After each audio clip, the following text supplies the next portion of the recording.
amigos, gracias por continuar conectados a TV Más y gracias por seguirnos en redes y por estamos con el doctor Javier Villastein. Él ha sido expresidente de la Corte Suprema del Perú. Doctor Villastein, buenas noches, gracias por acompañarnos. Gracias por la invitación. Doctor Villastein, usted tiene una serie de posiciones que son interesantes compartirlas. Usted ha estado hace poco en el Congreso de la República en una presentación importante sobre un foro que discutía el tema de la Comisión de la Verdad y la Reconciliación. En relación a ese tema, lamentablemente en el país hay mucha gente que no sabe lo que fue la Comisión de la Verdad y la Reconciliación, o llamada, o mal llamada, o bien llamada, y de eso queremos justamente hablar con usted. Y yo le rogaría que al público de Redes y Poder, también nos ven jóvenes, en las redes sociales nos ve mucha gente, yo le rogaría que usted haga un esfuerzo de docencia esta noche para que nos pueda explicar varias cosas, una de las cuales es justamente qué significó, qué fue, qué conclusiones trajo y qué importancia política tiene lo que pasó o lo que no sucedió con esa famosa Comisión de la Verdad y la Reconciliación. ¿Por qué se dio? Para comenzar, precisar que cualquier persona bien nacida está de acuerdo con indagar y conocer la verdad. Es decir, nadie en su sano juicio podría poner en tela de duda conocer la verdad de las cosas, de los acontecimientos. Pero cuando se trafica con la verdad, cuando al amparo de una nominación como la verdad se miente descaradamente y además de mentir se construyen sistemas de influencia en la justicia con el objeto de castigar, violentando la legalidad vigente, esto ya es bien grave. La Comisión de la Verdad, como dije en aquella oportunidad, fue una entidad creada, financiada e integrada por caviares. ¿Qué cosa es un caviar, doctor? Porque no se entiende a veces qué cosa es esto. ¿Qué le llama usted caviar? De pseudo-izquierdistas. ¿Por qué pseudo? Porque no son pues seguidores de la doctrina propiamente originaria de la propuesta marxista-leninista, sino que son una pluralidad de personas que se hacen pasar por izquierdistas con el objeto pues de conseguir el aplauso, porque ¿quién va a estar en contra del que lucha contra la corrupción? ¿Quién va a estar en contra del que busca la verdad? ¿Quién va a estar en contra del que pregona la transparencia? Pero si se hace un análisis detallado del tema, vamos a descubrir que estos son predicadores de la lucha contra la corrupción del oponente, ¿no? La transparencia del otro y la verdad del otro, pero de la suya no nos cuentan nada, no nos dicen nada. Un doble estándar, un doble rasero. Un doble rasero, un doble estándar. Cuando esto, a partir de las recomendaciones de la Comisión de la Verdad, se implementa en los sistemas de justicia, se ha producido en el Perú una persecución. ¿Por quiénes y contra quiénes? O sea, los jueces mascotas pues de las cofradías caviares han propuesto un derecho natural. O sea, se han ido contra el principio de legalidad que es propio del sistema jurídico latinoamericano y eurocontinental. Entonces han aplicado el sistema, han tomado algunas proposiciones del sistema internacional, del jus cogens, el derecho natural, y hay sentencia donde dice, señores, no tratándose de delito contra los derechos humanos, no cabe hablar de legalidad. Y eso es una barbaridad, ese es un acto prevaricador que han perpetrado jueces, incluso de la Corte Suprema de Justicia de la República, por ejemplo, en casos concretos como el de Barrios Altos. Entonces, donde dicen textualmente, tratando de delitos muy graves contra los derechos humanos, no cabe hablar del principio de legalidad, cuando la Corte Penal Internacional, el Estatuto de Roma, la prevaricadora Corte Interamericana de Derechos Humanos y todo el orden jurídico internacional y constitucional territorial peruano plantean como una cosa sacrosanta el principio de legalidad. No hay crimen, ni un crimen, ni una pena sin el praevia lege. No hay crimen ni pena sin una ley preestablecida en la ley penal. Bueno, pero ¿por cómo se ha alterado estos principios que son los esenciales o los fundamentales en los primeros cursos del derecho y que supuestamente rigen y son parte del imperio de la ley, claro, del Estado de Derecho en el que supuestamente estamos. En la Alemania nazi habían dos juristas, George Daun y Friedrich Schafstein. Estos dos juristas propusieron que no había que hablar del principio de legalidad, sino que había que hablar, entre otras cosas, por ejemplo, del sano sentimiento del pueblo. Esto que plantearon los nazis dio lugar pues a la muerte de miles de personas juzgados por los jueces nazis. Mutatis mutandi, esto ocurre en el Perú y aquí está pasando cosas parecidas. ¿Por ejemplo? Por ejemplo, dicen, señores, ahora no hay que hablar del principio de legalidad, sino de los derechos humanos, de la lucha contra la corrupción, del derecho a la verdad. Son proposiciones pues apasionantes, interesantes, convincentes, ¿no? Seductoras, pero cuando yo le digo, bueno, aterriza en el tipo penal correspondiente, porque luchar con la corrupción, esa es una cuestión. ¿Cuál corrupción? Tú tienes que decir peculado, me tienes que hablar de peculado, de colusión, tipos concretos. Entonces, por ejemplo, en el Perú, a los familiares de los fujimoristas involucrados en delitos los han perseguido, contrariando el artículo 26 del Código Penal, que establece que las características y condiciones del sujeto activo no se comunican al partícipe. En términos técnicos, el Perú optó por romper el título de calificación, el título de imputación, pero no. Entonces eso no, porque eso sería fomentar la impunidad. Entonces, para luchar contra la impunidad había que, y han perseguido a los familiares, a las esposas, a los hijos de los... Ahora, pero no se aplica eso de igual manera para el caso de quienes están cerca de esa ideología izquierdista o caviar, como usted señala. En esos casos no. Ellos no, porque ellos han administrado la cuestión. Ellos han administrado... ¿Han dirigido la justicia para un beneficio político? Político y para, pues, por ejemplo, yo siempre he dicho, ellos persiguen al señor Fujimori, violentando el principio de legalidad, retrotrayendo disposiciones del derecho internacional público a eventos que ocurrieron con anterioridad a la vigencia del Estatuto de Roma, que en el Perú rige a partir del 2003, el Estatuto del 98 rige a partir del 2003 porque es cuando el Perú ratifica el tratado, pero ellos aplican a hechos acaecidos en el año 92. Y cuando se dice, oye, usted no puede aplicar retroactivamente el Estatuto de Roma, ellos dicen, no, sí se puede aplicar porque hay una disposición del convenio de Viena que plantea que se tiene que tener por no puesta una restricción a este asunto. O sea, todos lo arreglan con el objeto de perseguir contra reo, violentando el principio de legalidad y creando una suerte de nuevo tribunal de la Inquisición, que va de la mano con otros acontecimientos. Por ejemplo, si me permiten, ustedes ven las marchas estas que hacen, unas marchas del odio, con unos carteles terribles que hablan contra el fujimorismo, abajo el fujimorista, la mafia fujimorista, una cosa que es verdaderamente temeraria. ¿Y qué ocurre? Eso es parte de la libertad de expresión. Sí, es libertad de expresión, pero la misma libertad de expresión, ¿no? Aplicaron los nazis en su prédica antisemita. Es igualito. Lo único que ahora no son abajo los judíos ni la noche de los cristales rotos, ahora simplemente estigmatizan a la ciudadanía.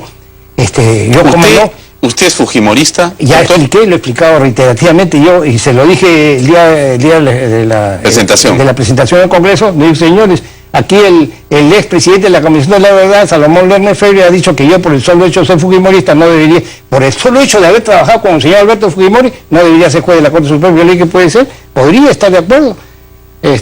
Pero le cuento algo, que trabajó con 10 años con el gobierno de Alberto Fujimori fue el señor César San Martín Castro, no yo. Ahí sí se queda calladito, porque es parte de su cofradía. ¿Usted cree que Alberto Fujimori debería estar en su casa? Sí, yo creo que sí, no solo eso, sino que más allá de las revisiones del juicio que se tienen que hacer, pero hacer una revisión con criterio técnico, ¿no? Porque yo conocí, a mí me plantearon una revisión muy mal planteada, porque la revisión de una sentencia se puede hacer, pero se tiene que plantear pues por las causales que establece el Código Penal, pero se tiene que hacer una debida revisión. Sin perjuicio de eso, el señor Alberto Fujimori, en lo que a mí concierne, muy modestamente lo digo, como ciudadano, no como juez, debería ser pasible de un indulto o de una amnistía, según corresponda. ¿No sería eso una invitación a la impunidad? No, porque para comenzar él ha sido juzgado por algún tipo de delitos por los que se acogió a la terminación anticipada y en consecuencia aceptó los cargos. Ese es un tema que ya está resuelto.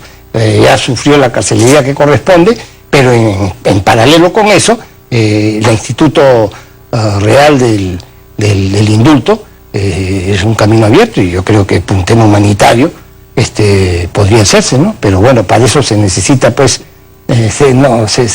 tener un elemental sentido de grandeza, pues, ¿no? Porque ¿a quién le falta grandeza para que uno vaya a su casa? El indulto le corresponde al presidente de la República. ¿Usted cree que Kuczynski no tiene grandeza? No, eso no, porque está empezando. Yo tengo el mayor respeto y la mayor consideración por Pedro Pablo Kuczynski.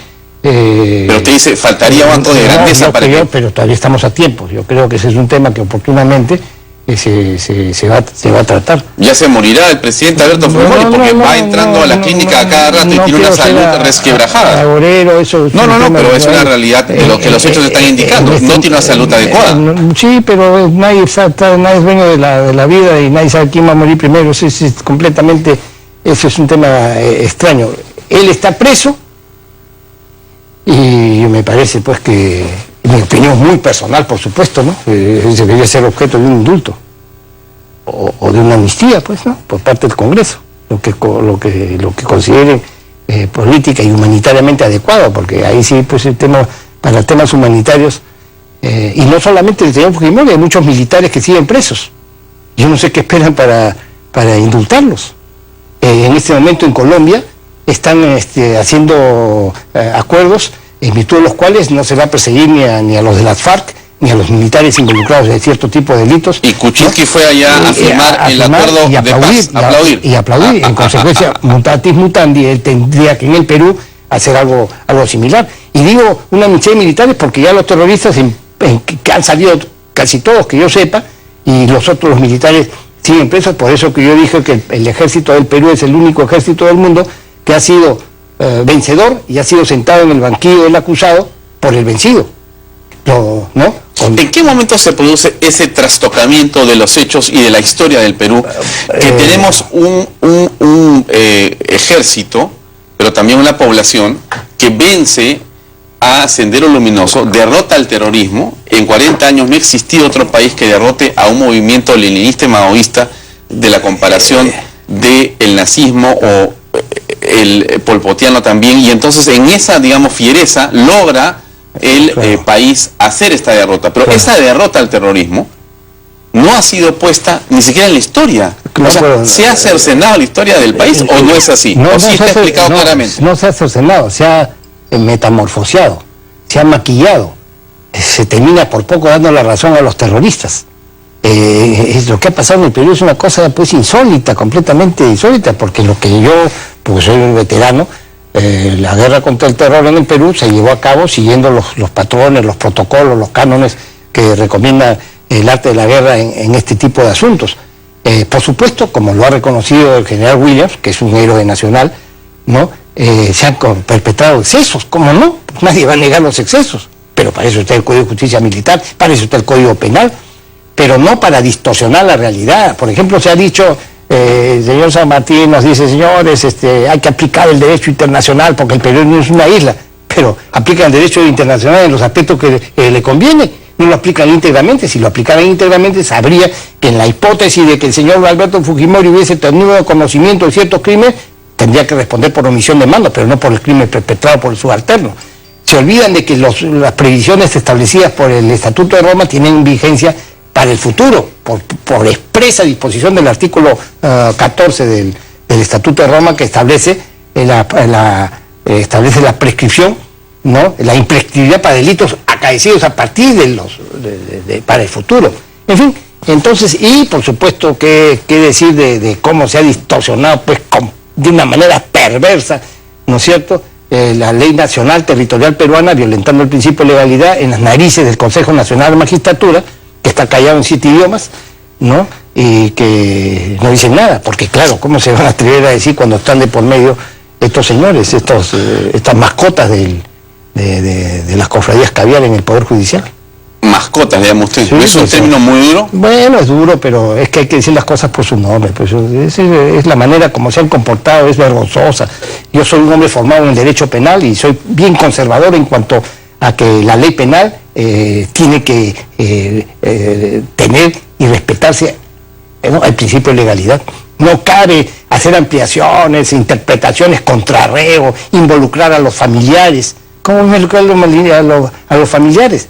Entonces a un asistente mío infiltrado en la Procuraduría escuchó decir a un procurador: Villestein tiene la razón, pero si se la damos, se produce la impunidad. ¿Por qué? Porque en el caso y en la hipótesis de que un familiar hubiese recibido dinero mal habido del funcionario, habría perpetrado el tipo penal del 194, delito de receptación, pero ya habría prescrito. Entonces, como hay prescrito y habría impunidad, mejor le aplico otro tipo de penal. ¿Qué es esto? O sea, este es un... Eso es al revés. Todo lo que sea perjudicial al reo, claro, y todo tipo de interpretación torcida es la que se ha aplicado y se aplica. En salvaguarda del principio de los delitos de infracción de deber, de entelequias y cosas gaseosas, como hicieron exactamente los nazis en la Alemania del 38 al 45, ¿no? Una cosa bien desagradable. Ahora, ¿quién es el principal responsable de esta distorsión de la historia? Bueno, hay personal, no es uno el responsable, porque acá hay una pluralidad de personajes que no alcanzan a ser siniestros, como siempre digo, porque para ser siniestro hay que ser inteligente, ¿no? Y no lo son tanto, más es lo que presumen que lo que son, más es lo que alardean que lo que saben, porque en materia de derecho penal han construido un derecho penal a la medida, Hay personajes involucrados en este tema, como el señor Diego García Sayán, por ejemplo, ¿no? El señor García Sayán es una personalidad que cuando fue miembro de la comisión Lancier se autoproclamó juez supremo, porque él decía quién es culpable y quién es inocente. Y decía: a estos señores vamos a darles el indulto, vamos a darles estos asuntos, y en un artículo siguiente decía, pero además queda expedito su derecho para ser pasible de reparaciones. O sea, era un angelito a quien no solamente lo habían castigado injustamente el Poder Judicial, sino que además había que hacerle reparaciones. Y los soldados peruanos que combatieron el terrorismo siguen lesionados, siguen mutilados, para ellos no hay reparaciones. Y para ellos no hay reparaciones. Eso me parece a mí repugnante. Déjenos ir a una pausa comercial, regresamos enseguida. Muchas gracias. Para continuar con esta interesante entrevista. Venimos enseguida, amigos, con más en Redes y Poder.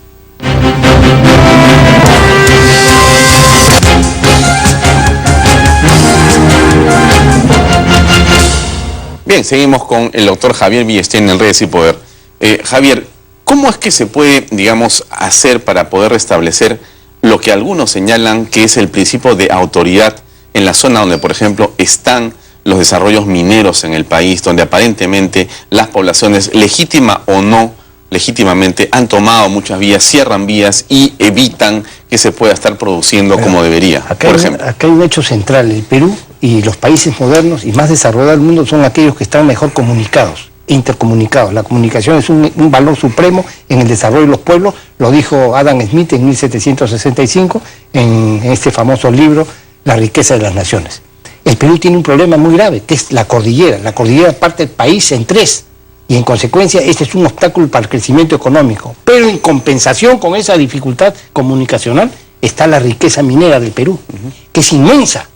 Nosotros, la cordillera del Perú podría abastecer de minerales al mundo entero, pero tenemos un problema, y el problema es el peruano, porque en este momento hay tal cantidad de conflictos que no se están administrando ni gerenciando debidamente, que ese potencial económico que tiene el Perú lo estamos desperdiciando.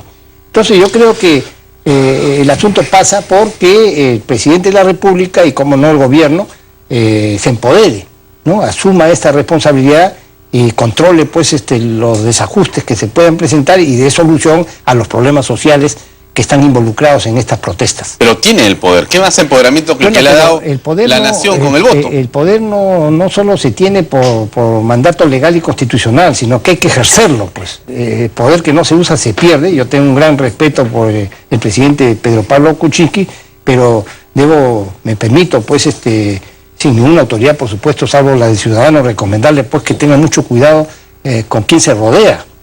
No por el dime con quién andas y te diré quién eres, no, porque el caviar no es, ni es, no, pero sí se está rodeando de de caviares que le soplan al oído y le están restando poder. Y acá hay un hecho que yo lo aprendí de un muchacho en la Universidad de San Marcos. En política no se puede estar bien con Dios y con el diablo, él tiene que tomar partido. Y el partido significa seguir los lineamientos de su propio historial personal. Él es un hombre formado en la línea de una economía liberal, de economías abiertas. Él no tiene nada que ver con los modelos totipotentes, totifascistas, que hasta cierto punto representan la caviarada en cualquiera de sus modos, clínicos, ¿no? Porque ese es un caso de patología política, por decirlo de alguna manera. Entonces yo creo que el presidente de la República tiene que asumir el poder y tomar conciencia de su propia trayectoria personal y no traicionarse a sí mismo, pues lo digo con todo respeto, porque se está rodeando de caviares que después lo van a apuñalar, como han apuñalado a todos, y además o corremos el riesgo que se convierta en un caballo de Troya, ¿no? Y entran, pues, aparece y todito la caviarada metida, como ya hemos visto en el Ministerio de Educación, hemos visto al Ronald Gamarra, hemos visto una serie y algunos periodistas metidos en el tema, en lo que viene a ser una especie de diario chicha, ¿no? Y periodista chicha, con la diferencia que en el pasado Montesinos les pagaba como se dice, a la mano y sin factura. Ahora hay con contrato y con factura, ¿no? Pero la cosa es bien delicada, entonces ese es un tema que se tiene que manejar con mucha seriedad y desde luego con mucha firmeza. Gracias por acompañarnos, Javier. Encantado. Muy amable. Amigos, así vamos al final del programa. Gracias por acompañarnos como siempre. Mañana estamos con ustedes a las 8 en punto de la noche en una nueva edición de Redes y Poder, siempre por ATV+. Gracias por seguirnos. Muy buenas noches. Salió bien.